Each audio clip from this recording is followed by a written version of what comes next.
अस्सलामुअलैकुम, welcome to my channel cooking with mom. आज की वीडियो बहुत ही स्पेशल है क्योंकि मैं आपके लिए बीफ कोफ्ता की रेसिपी लेकर आई हूँ। ये बकरा ईद स्पेशल वीडियो है। इस वीडियो को ज़रूर देखें, हर स्टेप को फॉलो करें। इससे ये होगा कि आपके कोफ्ते बहुत ही सॉफ्ट बनेंगे, डिलीशियस बनेंगे और ना ही टूटेंगे, ना ही डी शेप होंगे। बिस्मिल्लाहिर्रहमानिर्रहीम। तो स्टार्ट करते हैं अपनी आज की वीडियो। यहाँ पे मैंने बीफ कीमा ले लिया है और ये है हाफ के जी। इसको हम ऐड करेंगे चॉपर में। जब आपने कीमा ऐड करना है तो आपने इस बात का ख्याल रखना है कि कीमा बिल्कुल भी गीला ना हो, पानी लगा ना हो, बल्कि ये ड्राई हो। इस तरह अच्छे से चॉपर में ऐड करने के बाद इसको फैला लेंगे। उसके बाद हम इसमें ऐड करेंगे प्याज। प्याज यहाँ पे मैंने 2 अदद लिए हैं और इनको मैंने इस तरह से रफली काट के तो फिर ऐड किया है। ये नॉर्मल साइज प्याज थे, अगर बड़ा प्याज हो तो आपने एक ही ऐड करना है। उसके बाद हम ऐड करेंगे 4 से 5 अदद सब्ज मिर्चें। उसके बाद ऐड करेंगे 1 टेबलस्पून अदरक लहसुन का पेस्ट, 1 अदद अंडा। अंडा ऐड करने का ये फ़ायदा होगा कि ये जब कीमा हम लोग इसको चॉप कर लेंगे तो ये चिपका रहेगा और कोफ्ते नहीं टूटेंगे। उसके बाद आते हैं स्पाइसेस की तरफ। सबसे पहले इसमें ऐड करेंगे कुटी हुई सुरख मिर्च, जो कि है हाफ टेबल स्पून सुरख मिर्च पाउडर, हाफ टेबल स्पून सूखा धनिया पाउडर, 1/4 टेबल स्पून हल्दी पाउडर, हाफ टेबल स्पून नमक, 1/4 टेबल स्पून जीरा पाउडर। इससे यह है कि खुशबू बहुत अच्छी आएगी और टेस्ट भी। उसके बाद इसका मेन इंग्रेडिएंट हम ऐड करने जा रहे हैं, जो कि है भुजे हुए चनों का पाउडर। इसको आपने अच्छे से ग्राइंड करके क्रश कर लेना है, क्रश करके पाउडर बना के, और ये तकरीबन 4 से 5 टेबल स्पून इसमें ऐड करना है। इससे ये है कि कोफ्ते जो हैं वो सॉफ्ट भी हो जाएंगे, और दूसरा जब आप कोफ्तों को शेप आउट करेंगे, फ्राई करके उनको ग्रेवी में ऐड करेंगे, तो वो बिल्कुल भी टूटेंगे भी नहीं और ना ही डी शेप होंगे। सारी चीज़ें चॉपर में ऐड करने के बाद अच्छे से चॉप कर लेंगे। अच्छी तरह से कीमे और सारी चीज़ों को चॉप करने के बाद मैंने एक बाउल में निकाल लिया है, और आप ये देख सकते हैं कितनी अच्छे से एक जान हर चीज़ हो गई है, और बहुत ही अच्छे से मैंने इसको चॉप कर लिया है। ये बहुत ही मज़ेदार और यूनिक मसाला जो हमने रेडी किया है कीमे में जो चीज़ें ऐड करके। कोफ्ते रेडी करने से पहले हाथों को ऑयल से अच्छे से ग्रीस कर लें, और उसके बाद आपने कीमा लेकर इस तरह से आपने इसके बॉल बनाने हैं। ये बॉल मीडियम साइज़ के आपने बनाने हैं, ना ही ज़्यादा बड़े होने चाहिए, ना ही ज़्यादा छोटे। ये देखें, इस तरह से बिल्कुल गोल राउंड फॉर्म में कोफ्ता रेडी कर लेना है। 1 बाय 1 करके सारे मिक्सचर के इसी तरह से कोफ्ते रेडी कर लेंगे।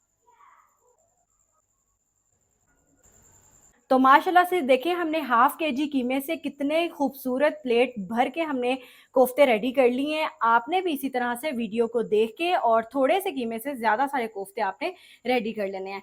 इसमें सबसे मज़े की बात यह है कि आप इनको सेव भी कर सकते हैं। आप इस तरह से कोफ्ते बनाकर इनको फ्रीज़ कर दें। फ्रीज़ करके आप किसी भी बॉक्स वगैरह में डाल के रख के तकरीबन 1 से 2 मंथ तक इनको यूज़ कर सकते हैं।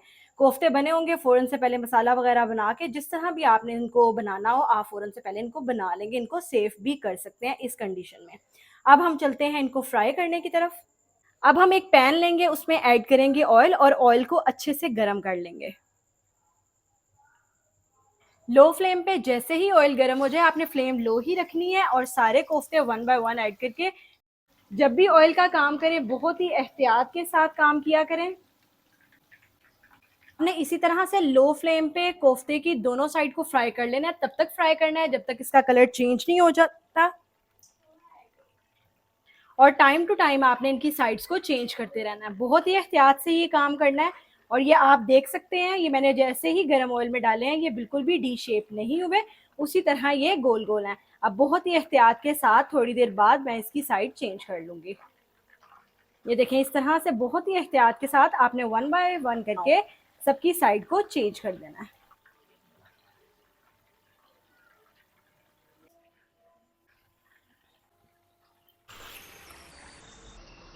ये इनका रिक्वायर्ड कलर है। दोनों साइड से हम लोगों ने फ्राई कर लिए हैं, और अब हम फ्लेम ऑफ करके इनको निकाल लेंगे।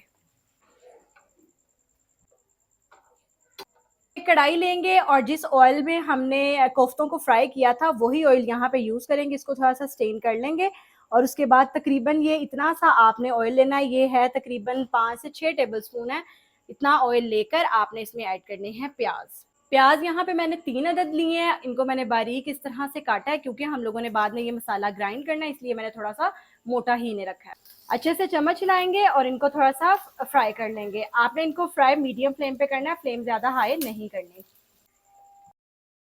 को ज़्यादा फ्राई नहीं करना। जब इस तरह से ये ट्रांसपेरेंट हो जाएं, यहाँ पे हम ऐड कर देंगे अदरक लहसुन का पेस्ट 1 टेबल स्पून।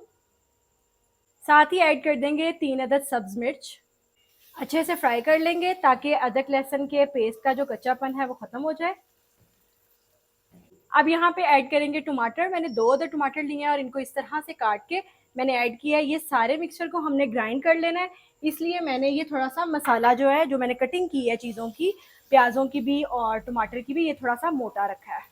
टमाटर ऐड करने के बाद 2 मिनट के लिए इसको भी फ्राई कर लेंगे। अब हम इसमें ऐड करेंगे स्पाइसेस। 1/2 टेबल स्पून इसमें ऐड कर देंगे नमक, 1/2 टेबल स्पून सुरख मिर्च पाउडर, 1/2 टेबल स्पून कुटी हुई सुरख मिर्च, 1/2 टेबल स्पून सूखा धनिया पाउडर, 1/4 टेबल स्पून हल्दी। अच्छे से चम्मच हिलाएंगे और इन सारे मसालों की अच्छे से भुनाई कर लेंगे। देख सकते हैं आप मसाले की अच्छे से भुनाई हो गई है। अब यहाँ पे हम क्या करेंगे, इस सारी चीज़ों को इस तरह से साइड पे कर देंगे और ये सारा कुछ इसमें ऐड करके ग्राइंड कर लेंगे। अब जिस ऑयल में से हमने मसाला निकाला था ग्राइंड करने के बाद, सारा मसाला दोबारा से उसी ऑयल में ऐड कर देंगे। आपने देखा है हमने ना पहले वाला ऑयल ज़ाया किया है और ना ही ये वाला ज़ाया किया है। ऑयल को यूटिलाइज इसी तरह से आपने करना है, बार बार बर्तन भी चेंज करने की ज़रूरत नहीं पड़ेगी। बस अब पानी ऐड करके अच्छे से आपने जग को साफ़ करना है और अब अच्छे से चम्मच हिला देंगे। तो ये देखें, ज़रा सा भी ऑयल नज़र नहीं आ रहा, कितने अच्छे से ये मसाला ऑयल में मिक्स हो गया है। थोड़ी देर के लिए इसको यहाँ से पकाएंगे। जैसे ये पकना स्टार्ट होगा तो मूव करेंगे नेक्स्ट स्टेप की तरफ। ऐसे ही ग्रेवी मसाला पकना स्टार्ट हो जाएगा, इसमें ऐड कर देंगे दही 3 टेबल स्पून और दही को फेंट के ऐड करेंगे। साथ ही इसमें ऐड कर देंगे 2 टेबल स्पून क्रीम। अच्छे से चम्मच हिलाएंगे और दोनों चीज़ों को मिक्स कर लेंगे। इस ग्रेवी को सॉफ्ट करने के लिए और क्रीमी टेक्सचर देने के लिए हमने ये दोनों चीज़ें ऐड की हैं। अगर आप क्रीम को स्किप करना चाहें तो आप कर सकते हैं। आपने कोफ्ते तो बहुत किस्म के खाए होंगे, लेकिन जब इस तरह से आप ये 2 चीज़ें ऐड करके इसको क्रीमी टेक्सचर दे के बनाएंगे और खाएंगे तो आप इसका टेस्ट देखेंगे, बहुत ही अलग होगा, बहुत ही मज़ेदार होगा और सबको पसंद भी आएगा।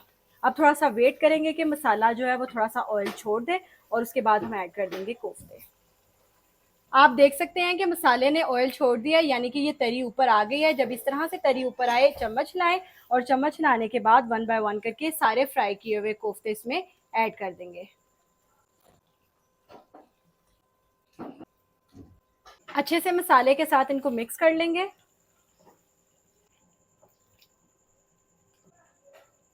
अच्छी तरह चम्मच हिलाने के बाद अब यहाँ पे हमने ऐड करना है पानी। पानी यहाँ पे ऐड करेंगे 1 से 1.5 गिलास, ताकि ये अच्छे से पक भी जाएं, गल भी जाएं और इनका टेस्ट अच्छे से मसाले का टेस्ट अंदर तक चला जाए। पानी ऐड करने के बाद चम्मच हिलाएंगे और ढक के तकरीबन 10 मिनट तक इनको पकने के लिए छोड़ देंगे। इसको पकते हुए 10 मिनट पूरे हो गए हैं। लिड रिमूव करेंगे तो ये देखें माशाल्लाह से ग्रेवी ने कितने अच्छे से ऑयल छोड़ दिया हुआ है और ये पक भी रही है। यहाँ पे ये रेडी है। चम्मच हिला के फ्लेम ऑफ कर देंगे और इसको गार्निश कर देंगे सब्ज धनिए और कटी हुई सब्ज मिर्चों से। तो माशाल्लाह से ये है और हमारी एंड पे आज की ऐड रेसिपी की करेंगे 1/2 फाइनल टेबल लुक। स्पून आप भी गरम इसको मसाला जरूर ट्राई पाउडर। करें, अपने फ्रेंड्स फैमिली के साथ शेयर करें और मेरे चैनल को लाइक और सब्सक्राइब करना ना भूलिएगा। Thank you so much for watching my video. Stay connected with us. Allah Hafiz. Yummy. Thank you mom.